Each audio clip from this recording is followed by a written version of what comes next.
Mateus capítulo 5, versos 31 e 32. Também foi dito: aquele que repudiar sua mulher, dê-lhe carta de divórcio.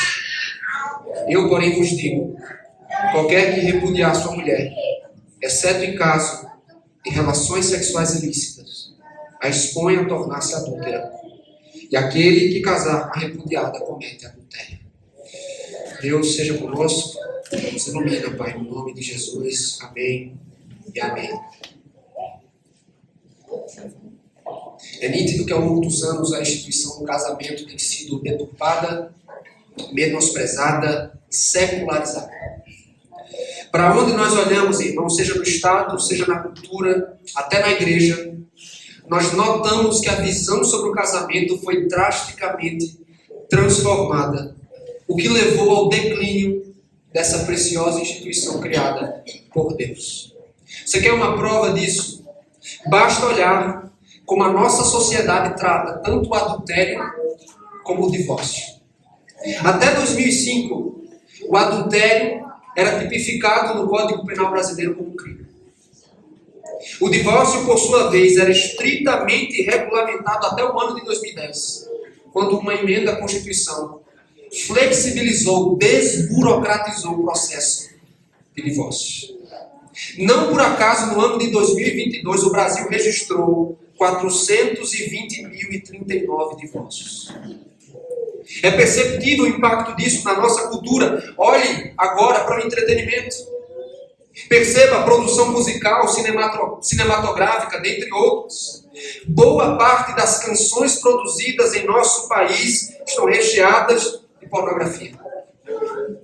Elas contribuem, aguçam essa cultura de perversão sexual. Os artistas, não podemos nem chamá-los de artistas, porque o que é arte, perto do que é produzido hoje? Esses artistas, eles não têm pudor quando em suas canções falam sobre sexo explicitamente, incentivam a fornicação, minimizam o adultério. Para citar 2 exemplos. Há uma canção intitulada Coração Bandido, que diz: coração bandido esse meu, vive traindo você. Coração ingênuo é o teu, todo esse tempo sem perceber. Essa é uma canção sertaneja.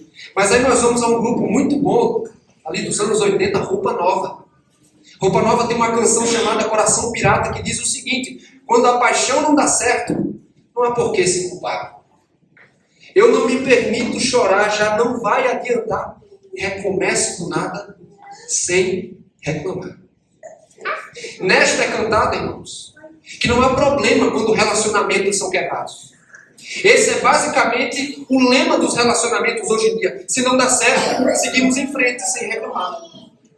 A outra canção, por sua vez, ela trata a traição, fala abertamente sobre ela, como algo comum, rotineiro nos relacionamentos hoje em dia. Não seja ingênuo, como nós ouvimos pela manhã. O que é cantado, o que é encenado, produzido em uma cultura, serve a 2 objetivos. O primeiro, moldar a forma como vemos o mundo. Ou representar como as pessoas já pensam e vivem. Mas é uma pergunta importante que fazemos nesse ponto. Como é que nós chegamos aqui? Quando o casamento se tornou negociável? Quando os divórcios passaram a acontecer por qualquer razão? Quando foi que o adultério passou a ser minimizado em nossa cultura? E aí o pastor norte-americano Timothy Keller, eu peço a licença de vocês para fazer uma citação mais extensa, ele dá uma resposta muito importante. Preste atenção, porque isso é fundamental para o conceito que será tratado hoje. Ele diz assim: os sociólogos argumentam que na sociedade ocidental contemporânea, o mercado se tornou tão dominante que o modelo de consumo caracteriza cada vez mais os relacionamentos que historicamente eram alianças, inclusive o casamento. Hoje em dia, mantemos os vínculos com as pessoas enquanto elas suprem nossas necessidades por um custo aceitável. Quando deixamos de lucrar com a relação, ou seja, quando o relacionamento parece exigir de nós mais apoio e amor do que estamos recebendo, saímos dele para minimizar o prejuízo. Essa abordagem é chamada utilitarismo. Um processo pelo qual as interações sociais são reduzidas a relações de troca econômica. Desse modo, até mesmo a ideia de aliança está desaparecendo da nossa cultura. A aliança é um conceito cada vez mais estranho a nós, embora seja a essência do que o casamento é. Eis a resposta que esse pastor dá. O casamento tem sido visto mais como uma relação de consumo do que como uma aliança. Isso explica, meus irmãos, porque até mesmo dentro da igreja, do seio evangélico, há tanta ignorância quanto ao tema, tantos casamentos disfuncionais, adultérios não tratados, divórcios acontecendo por qualquer razão e novos casamentos de pessoas que não poderiam contraí-los. O que é que nós fazemos diante de tanta confusão, meus irmãos? Nós nos voltamos para o ensino de Cristo. O ensino de Cristo no Sermão da Montanha sobre o 7º mandamento. Não adulterarás. E você pergunta, o que o 7º mandamento tem a ver com o casamento e com o divórcio? Tem tudo a ver, meus irmãos. Tanto que o nosso catecismo maior, respondendo à pergunta 138, quais são os deveres exigidos no 7º mandamento, dentre muitas respostas que são dadas ali, ou muitos itens que são citados, eu vou citar alguns para vocês, vejam. Os deveres exigidos no 7º mandamento são castidade no corpo, na mente, nas afeições, palavras e comportamento. O casamento daqueles que não têm dor de continência, o amor conjugal e a coabitação. Então o 7º mandamento é uma ordenança a favor do casamento, do amor conjugal. Por outro lado, a pergunta seguinte, quais são os pecados proibidos no 7º mandamento? Ele responde, o adultério, a fornicação, a permissão de casamentos ilícitos, a demora indevida no casamento, o divórcio ou o abandono injusto. Ou seja, o mandamento ele se estende em sua obrigação para não só condenar a relação sexual ilícita. O adultério consumado, não adulterarás, protege a honra do casamento. Não adulterarás, recomenda o zelo que a igreja deve ter com o casamento. Então, na noite de hoje, eu quero meditar com os irmãos uma vez mais sobre a verdadeira obediência ao 7º mandamento. Mas eu quero focar em um ponto especial. Algo que eu quero que você guarde na mente e no coração. O 7º mandamento exige zelo pelo casamento. O 7º mandamento exige zelo pelo casamento. Então, em seu aspecto negativo, o mandamento está proibindo o adultério e todas as formas de impureza sexual. Mas há um aspecto positivo do mandamento também. O que é que ele ordena? Ele proíbe algo. Mas o que ele ordena, o que ele recomenda? Ele ordena e protege a honra do casamento. É por isso que quando entramos na questão do adultério, naturalmente ela nos leva à questão do divórcio. Então Jesus lança luz sobre o tema. E uma vez mais eu quero que você olhe para o verso 31, porque ele diz, também foi dito, aquele que repudiar sua mulher, dele carta de divórcio. O Senhor Jesus está citando o texto de Deuteronômio. Deuteronômio capítulo 24, verso 1, quando ele diz, Moisés, preste atenção, se um homem casar-se com uma mulher e depois não a quiser mais por encontrar nela algo que reprova, dará certidão de divórcio à mulher e a mandará embora. Só que essa passagem vai seguir ensinando o seguinte, se essa mulher depois casa com outro homem que também acaba se divorciando dela, o primeiro não pode se casar de novo com ela. O que Moisés está fazendo com esta ordenança? Ao contrário do que parece, ele está desencorajando o divórcio. Ele está desencorajando o divórcio. Porque essa legislação existia para proteger a mulher, para lhe dar o direito de casar-se novamente, mas também para forçar o marido a repensar a ação. Por quê, pastor? Porque embora as palavras de Moisés aqui elas não sejam tão claras quanto o assunto, os doutores da lei, o divórcio só era permitido em casos excepcionais e reprováveis. Então, quando Moisés, por meio dessa proibição, ele está dizendo o seguinte: se você repudia uma mulher dando-lhe carta de divórcio, ela se casa com outro homem e volta a divorciar-se, você não pode tomar para si essa mulher uma vez mais. Então ele está desencorajando o ato do divórcio. Mas o que aconteceu? Como ao longo de todo o sermão do monte Jesus vai tratando, é que esse mandamento, essa lei de Moisés, foi flexibilizada demais. Ela foi torcida. Porque os doutores da lei, com suas tradições, flexibilizaram a ordem de Moisés ao ponto de permitir divórcio por qualquer razão. Para vocês terem uma noção, alguns mestres rabinos defendiam que se a mulher queimasse a comida de seu marido, já era justificativa plausível para entregar a carta de divórcio. Acho que algumas irmãs já estão preocupadas.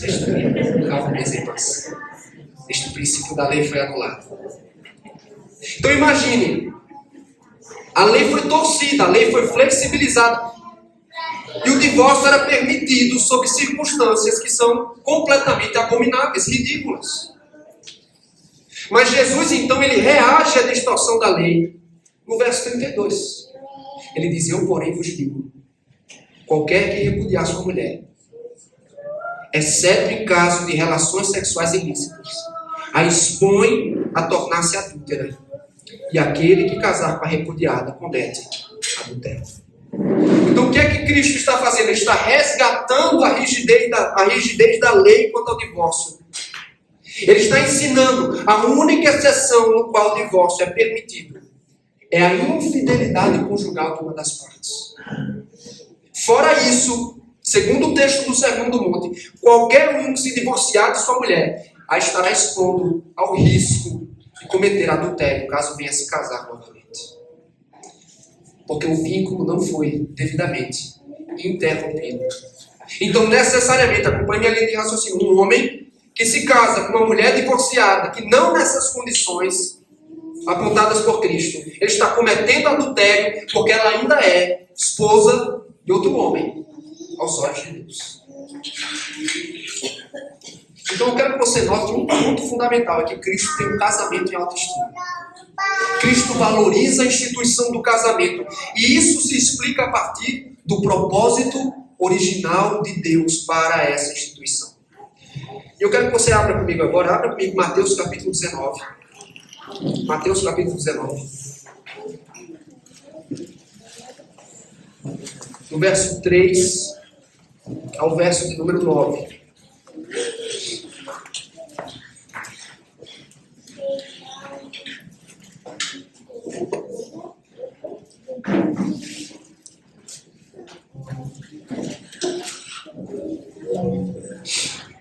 Mateus capítulo 19.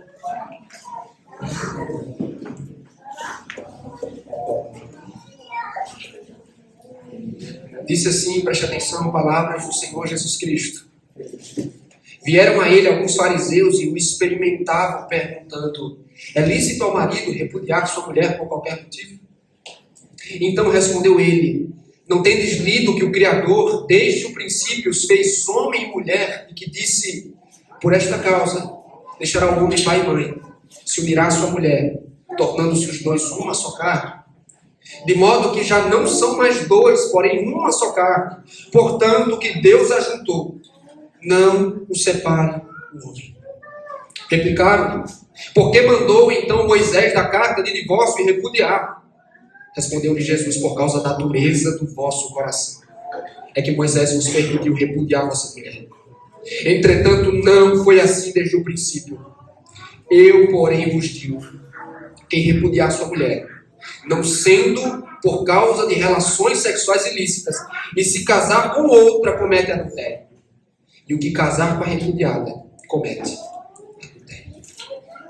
Note que, segundo Jesus, o casamento foi planejado por Deus para ser um vínculo inquebrável, para ser um compromisso permanente. E, para tanto, ele cita as palavras do livro dos começos, Gênesis, registrando assim a criação de Deus, recordando que no casamento há uma união tão íntima e profunda que dois tornam-se um só.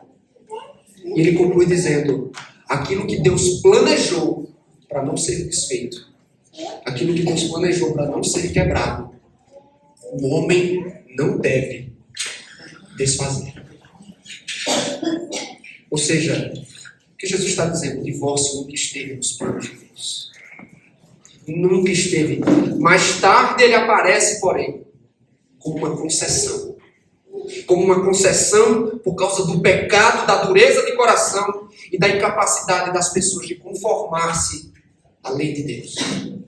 Ele surge, portanto, como uma concessão a pessoas que se recusam a viver segundo o padrão de Deus. Tanto que no livro do profeta Malaquias é dito: o Senhor odeia o divórcio. O Senhor odeia o divórcio. Mas apesar disso, Ele permite que isto aconteça sob uma condição: relações sexuais ilícitas. Fora isso, conforme Jesus trata no Sermão do Monte aqui, todo divórcio desprovido dessa base bíblica agrava o pecado, ao invés de resolver. Porque mergulha as pessoas que voltam a se casar em adultério. Vamos às aplicações, meus irmãos. O que é que há de lição prática para nós aqui sobre o divórcio, sobre o casamento? Primeira aplicação: cristãos amam e zelam pela aliança do casamento. Cristãos amam e zelam pela aliança do casamento. Você já leu o livro do profeta Malaquias? E se sim, você já se perguntou por que Deus é tão duro quanto a questão do divórcio? Porque Ele se pronuncia desse jeito: eu, o Senhor, odeio, aborreço o divórcio. Sabe por quê? A resposta é mais simples do que você imagina. É porque Deus ama o casamento. Deus ama o casamento. Ele é o autor dessa instituição santa. Não por acaso foi Deus o primeiro pai que levou uma filha ao altar. Não por acaso foi num casamento, nas bodas de Caná, que Jesus Cristo realizou o seu primeiro milagre público. Deus ama o casamento, meus irmãos. E é por isso que todo cristão deve amá-lo também. E deve manter esta aliança a todo custo. Eu me lembro que nos preparativos para o meu casamento, lidando com a burocracia civil, fui no cartório certo dia. E a pessoa que me atendia perguntou: qual é o regime de bens que você quer? Eu falei: meu amigo, eu não entendo absolutamente nada disso. Coloque tudo junto, porque eu não estou casando pensando em me separar. Né? Coloque tudo junto. Porque, irmãos, para um crente, para um cristão, nós estamos entrando num vínculo inquebrável. Eu estou assumindo, nós estamos ou assumimos diante de Deus um compromisso permanente. Essa não é uma opção. Essa ideia não deve passar pela cabeça, porque Deus criou, Deus ama o casamento. O cristão mantém a aliança a todo custo. É assim que o casamento é definido na Escritura. É uma aliança. E você sabe quem é a principal testemunha? Não é a que você levou ao cartório. A principal testemunha da aliança é o Senhor. É o Senhor. É Ele quem une. É Ele quem ata este pacto. E é a partir de então que dois tornam-se um só. E na criação Ele planejou que o casamento fosse uma alegria, uma bênção ao seu povo.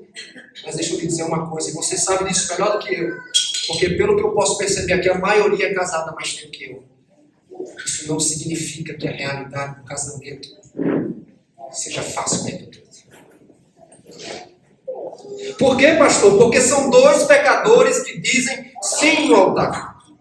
No dia do casamento, eu imagino que a sua esposa estava impecável, meu irmão. Bem vestida, bonita.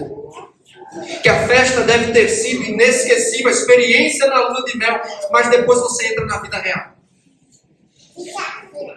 Pouco tempo de convivência revela a pior parte do casamento. Tensões, conflitos, dissabores. As coisas são assim porque são dois pecadores, cheios de defeitos, cheios de falhas, que se propõem a conviver. Ainda assim,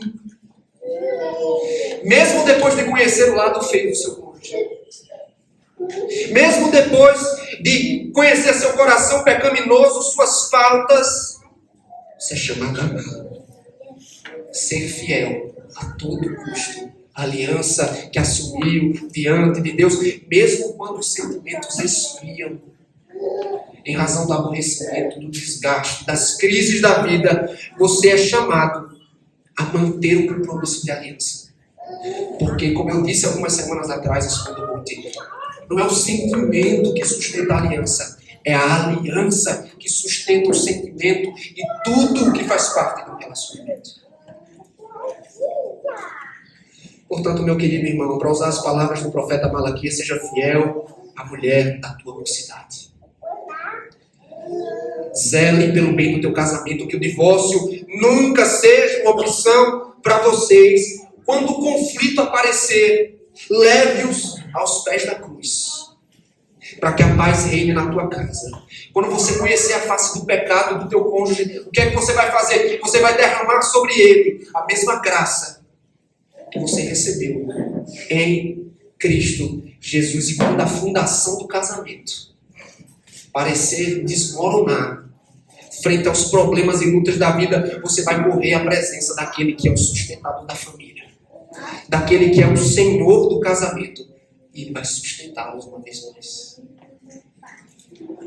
Desfrute dessa dádiva que você recebeu de Deus. Ame o seu cônjuge, zele pelo bem da intimidade de vocês, priorize-o acima dos filhos, desfrute do leito matrimonial, guarda a aliança.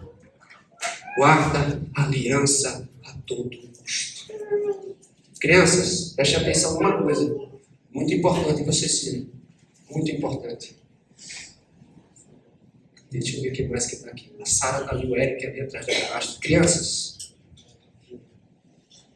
espero que não logo, né? Murilo, Jéssica, Deus demais, né? Não logo. Mas um dia vocês vão se casar, assim eu espero. E quando vocês casarem, Cecília, quando Deus colocar um homem de Deus na sua vida, quando Deus colocar uma mulher de Deus na sua vida, mano, vocês precisam entender uma coisa. Vocês estão casando uma vez só. Nós nunca casamos para depois pensar em casar de novo. Porque Deus planejou o casamento, Davi, para ser uma união que nunca vai ser desfeita, só a morte.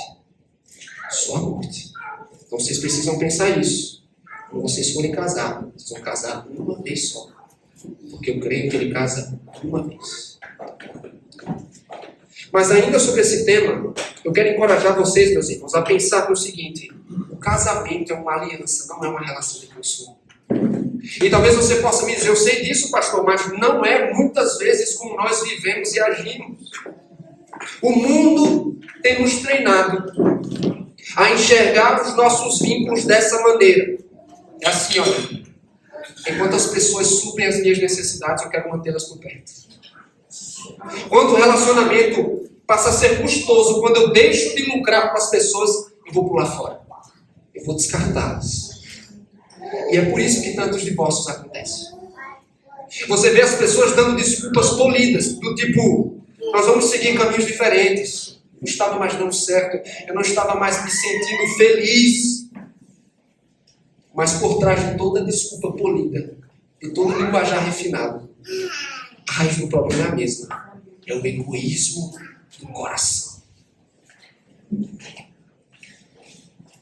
O grande problema do casamento hoje em dia é que as pessoas entram no casamento pensando somente em como satisfazer seus próprios interesses.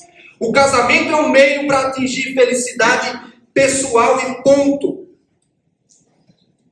Olhe para pensar no seguinte: se eu perguntasse a você qual é o maior problema do seu casamento, o que causa mais desgaste no seu matrimônio, você não precisa me dizer. Mas talvez você seria tentado a responder assim: com certeza é o meu cônjuge. Com certeza é o meu marido, a minha mulher. Por quê? Porque ele não faz isso, ela não se comporta assim. Ele não faz o que eu quero, ela não se importa. Mas nós precisamos entender uma verdade. É que o maior obstáculo da felicidade do nosso casamento é você. Sou eu. O maior problema do seu casamento é o seu egocentrismo. Porque nós somos tão orgulhosos em pensar que temos direito à felicidade. Eu tenho o direito de ser feliz. E aí nós exigimos que o cônjuge e o relacionamento nos entreguem isso. Nós queremos receber, queremos ser abençoados, queremos ganhar, mas não queremos doar, entregar, servir, nos sacrificar. Mas o que o casamento é? O casamento é uma aliança. E o que isso significa? É que ela não é uma relação de consumo. Casamento é mais sacrifício e ação do que romantismo e paixão. Casamento, queridos, na aliança, o bem do cônjuge, o bem do relacionamento precede, vem antes dos meus interesses e dos meus desejos. Isso significa que o meu amor pela minha esposa no casamento é provado não pelo que eu sinto, mas principalmente pelo quanto estou disposto a me entregar, a me sacrificar, a servi-la para a felicidade, para o bem dela. Não se trata do que eu sinto. Se trata do quanto eu estou disposto a me entregar. Meus irmãos, o casamento é um caminho de abnegação, de renúncia, de sacrifício, de serviço. Ou seja, isso é completamente contracultural. Não casamos para sermos felizes. Eu não caso para ser feliz. Um crente não casa para ser feliz. Um crente casa para fazer seu cônjuge feliz. E na felicidade de seu cônjuge, ele encontra a sua felicidade. Veja só o que o pastor Timothy Keller disse. Ele falou a felicidade profunda que o casamento pode proporcionar. É resultado do serviço sacrificial no poder do Espírito. Olha, os cônjuges só descobrem a própria felicidade depois que cada um coloca constantemente a felicidade do outro antes da sua própria, em resposta àquilo que Jesus fez. Então, como é que Deus planejou o casamento para funcionar? Ele planejou que eu e você encontrássemos felicidade quando nos comprometemos em colocar a felicidade do cônjuge antes da nossa. E se você entender isso, se eu entender isso, nós vamos olhar para o nosso relacionamento de uma forma completamente diferente. Pense, provavelmente, o motivo das brigas, das discussões, de todo o desgaste, das decepções, seja o fato de que você entrou no casamento buscando felicidade pessoal a todo custo e não priorizando o bem da aliança e a felicidade do teu marido ou da tua mulher. Talvez seja essa a razão para todo o desgaste. É que você esteja comprometido com sua felicidade pessoal. Então, como é que nós respondemos essa verdade? Irmãos, nós nos arrependemos, nós reconhecemos o problema do egoísmo. Para depois, então, nós nos preocuparmos, como é que eu posso servir mais e melhor o meu cônjuge? Como eu posso doar e entregar mais do que receber? Como eu posso colocá-lo acima de mim mesmo?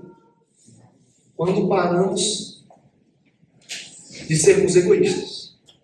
E quando vivemos nessa dinâmica, a nossa casa passa a funcionar dentro de um ciclo piedoso. Porque cada um vai estar comprometido em fazer da felicidade do outro a sua prioridade. E nisso, ambos são felizes no Senhor. Ainda sobre o casamento. Cabe aqui um conselho aos solteiros. Meus irmãos solteiros, me ouçam. Não há decisão mais importante na sua vida do que a escolha de um cônjuge. Essa é uma decisão que pode abençoá-lo por toda a sua vida ou pode arruiná-lo e amargurá-lo profundamente. É por isso que vocês precisam ser muito sábios e sábias. Não se encantar com coisa trivial, do tipo, como ele é bonito, como ela é bonita, mas vocês precisam se perguntar, eu estou considerando uma pessoa piedosa para casar? Esta é uma pessoa piedosa, ama a Deus, quer construir uma família, não quer ficar de enrolação. Se é um homem, reconhece a necessidade de pastorear o seu coração. O que é que essa pessoa pensa sobre masculinidade? O que é ser homem para ela? O que é ser mulher para a moça que você está cortejando? Ama a igreja. Essa pessoa honra os seus pais. Porque se você falhar nessa escolha, você vai trazer sobre si muita infelicidade e sofrimento. Especialmente se você não casar no Senhor. Tomem cuidado. E aí eu falo aos pais, meus irmãos, vocês têm um papel muito, muito importante. Quanto sofrimento eu tenho visto por pais completamente omissos que entregaram o coração de suas filhas a desgraçados, que as arruinaram com o divórcio e a fizeram voltar à casa de seus pais completamente ferida, cheia de cicatrizes. Pais omissos que entregaram o coração de suas filhas a desgraçados. Você tem o dever de proteger o coração do seu filho, especialmente das meninas, guardando ela de pretendente perigoso, de qualquer pessoa inadequada. Porque lembre, se a sua filha cair nas mãos de um desgraçado que amargurá-la com o divórcio, Deus vai botar essa culpa sobre você. Porque você foi omisso no dever que você recebeu dela. Crianças, prestem atenção aqui, ó. Olha para mim aqui. Quando nós casamos, por exemplo, quando o papai e a mamãe casou, nós nunca casamos preocupados com a nossa felicidade apenas. Nós precisamos casar preocupados com a felicidade da pessoa com quem vamos casar. Sabe por quê, Cecília? Porque às vezes nós somos muito egoístas. Nossa única preocupação é como é que eu posso ser mais feliz, né, Sara? Né? Como é que eu posso ser mais feliz? Como é que eu posso ganhar mais? Mas sabe o que Jesus nos ensina?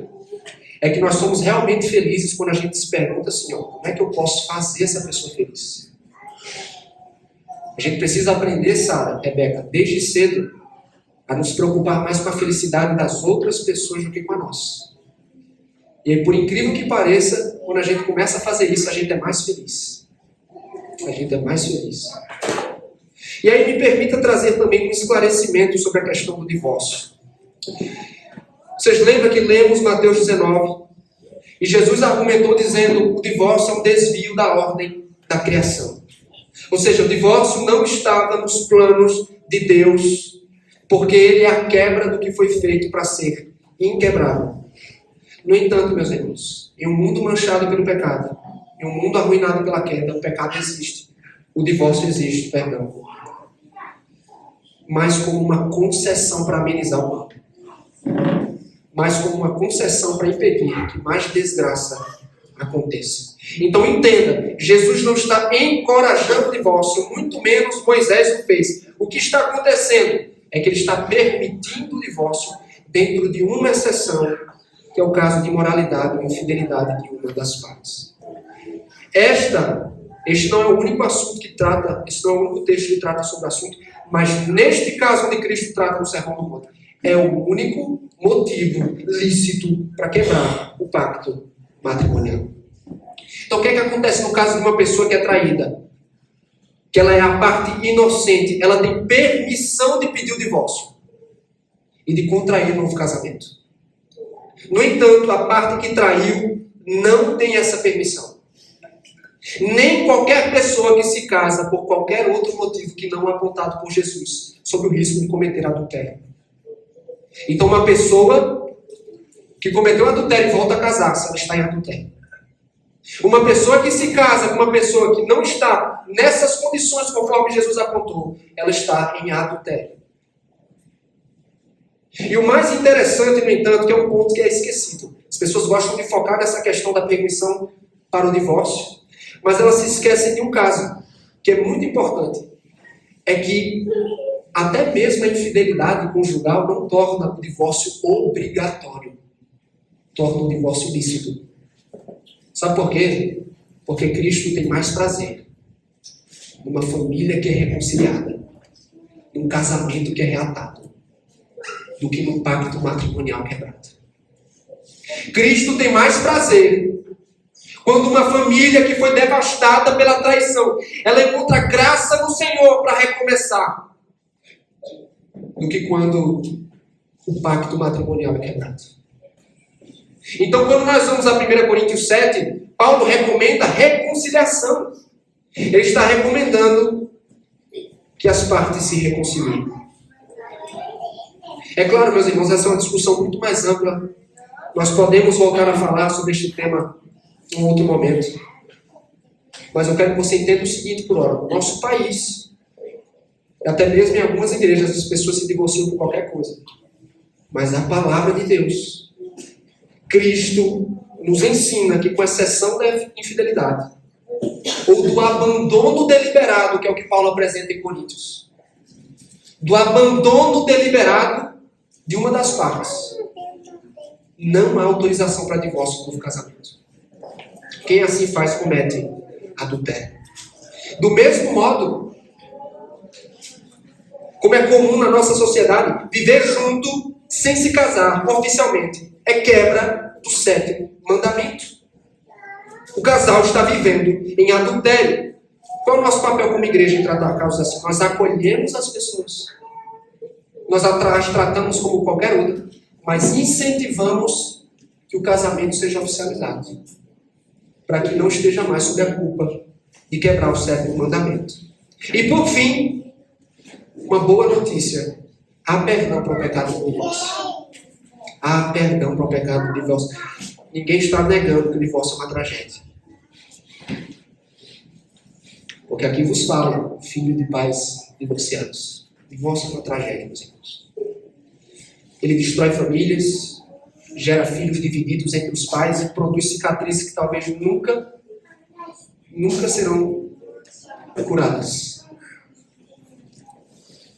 Mas louvado seja Deus, esse não é um pecado imperdoável. Não é um pecado imperdoável. Aos divorciados que não seguiram essa ordem de Jesus, a graça, a perdão para você também. O texto diz: você cometeu um pecado grave contra uma instituição que Deus ama. Mas este mesmo Deus pode perdoá-lo e purificá-lo com o sangue do Cordeiro. Estas pessoas, meus irmãos, nós devemos amar, acolher, disciplinar na igreja local, caso aconteça. O que nunca podemos fazer é excluir pessoas. Tratá-las como se elas estivessem além da graça. Nossa comunidade precisa ser um ambiente acolhedor. Acolher pessoas que foram abaladas pelo processo de divórcio. Ministrá-las, instruí-las, discipliná-las, caminhar com elas. Qual é a boa notícia por trás desse texto? Que parece só ter repreensão e proibições. É que há perdão para o pecado do adultério. Seja ele consumado ou seja ele escondido no íntimo. Há perdão para o pecado do divórcio. Como? Como é que há pecado? Como é que há perdão para esse pecado? Porque a história da Bíblia é também a história sobre casamento. Porque no Antigo Testamento vai dizer que Yahvé, Deus, ele casou-se com o seu povo. Ele uniu-se com o seu Israel em aliança. Ele prometeu fidelidade a todo custo. Mas o que aconteceu, irmãos? Israel prostituiu-se. Israel trocou o verdadeiro Deus por falsos ídolos. Israel fez juras de amor: eu prometo te amar de todo o coração. E depois voltou suas costas para ele, vez após vez, quebrando a aliança. Mas essa é a nossa história, meus irmãos. O Evangelho vai dizer que somos todos infiéis e pecadores, incapazes de amar e obedecer a Deus perfeitamente. Mas o que foi que esse Deus fez? Ele enviou o seu Filho e ele entregou-se por seu povo. Como o apóstolo Paulo disse aos Efésios, ele sacrificou o seu próprio Filho. Cristo entregou-se para purificar a igreja da sua impureza, para apresentá-la naquele dia gloriosa, sem mácula, ruga, coisa semelhante, porém santa e sem defeito. Cristo, o noivo perfeito, morreu, irmãos, para que por meio do seu sangue a impureza da igreja fosse coberta, fosse perdoada para sempre. E como é que a história da redenção termina? Como é que os séculos serão encerrados? Com um casamento. É o que o Apocalipse diz, no fim da revelação. A história vai terminar com o casamento. No princípio, Deus levou sua filha ao altar. Ele levou Eva até Adão. E a história será consumada com outro casamento, onde a noiva encontrará com o seu noivo, com Cristo, no grande casamento das bodas do Cordeiro. E sabe o que é mais maravilhoso, irmãos? É que até esse dia, Deus escolheu um casamento para ser um espelho, para ser uma encenação, para representar a salvação dele em favor de seu povo. É por isso, meus irmãos, que cristãos abominam o divórcio. Porque na união do casamento, marido e mulher estão encenando juntos o Evangelho. Eles estão se preparando para o casamento daquele dia. Essa é a esperança para mim, essa é a esperança para você, meu irmão. Somos todos infiéis em aliança com Deus fiel. Infiéis em aliança com Deus fiel. Se você que me ouve deseja participar do casamento daquele dia, o que você precisa é crer neste Evangelho, ter fé na pessoa de Jesus Cristo. Você precisa depositar sobre ele a sua esperança, porque ele é o noivo perfeito que pode salvar o próximo. Vamos orar nesse momento. Oremos ao Senhor.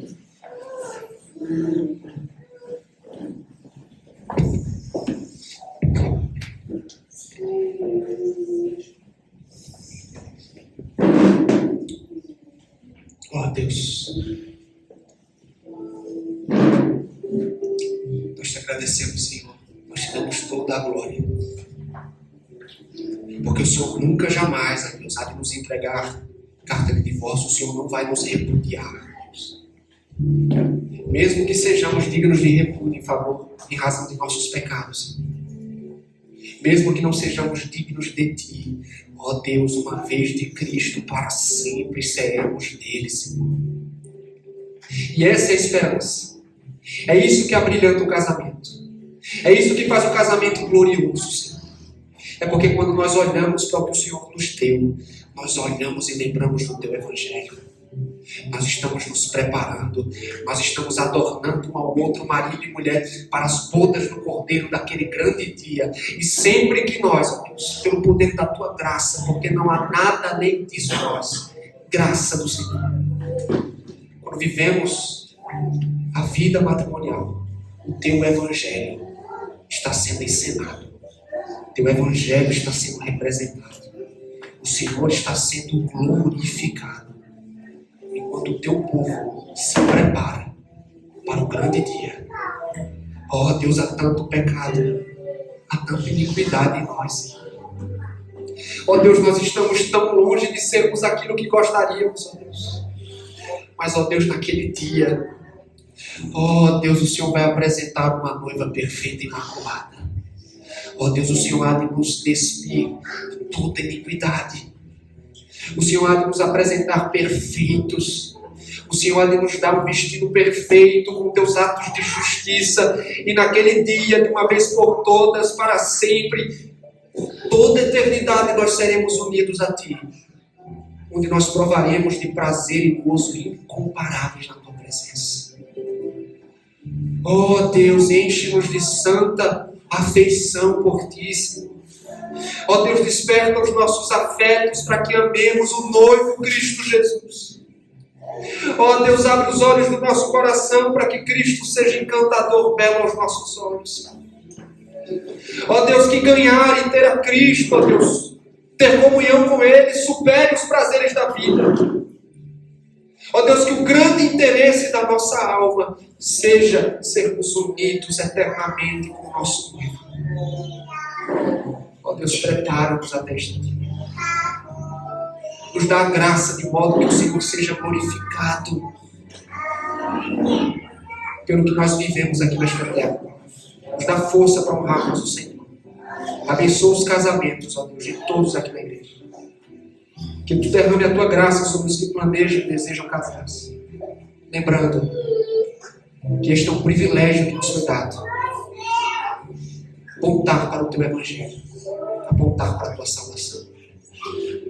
Que todo e qualquer casamento, ó Deus, que esteja fraturado, que esteja sofrendo por conta da culpa, do pecado, da vergonha, do desentendimento, eu rogo, ó Deus, que o poder da Tua graça seja eficiente para reconciliar, para aproximar. Por favor, Deus, sê tu honrado em nossa vida e entre nós, no nome de Jesus. Amém.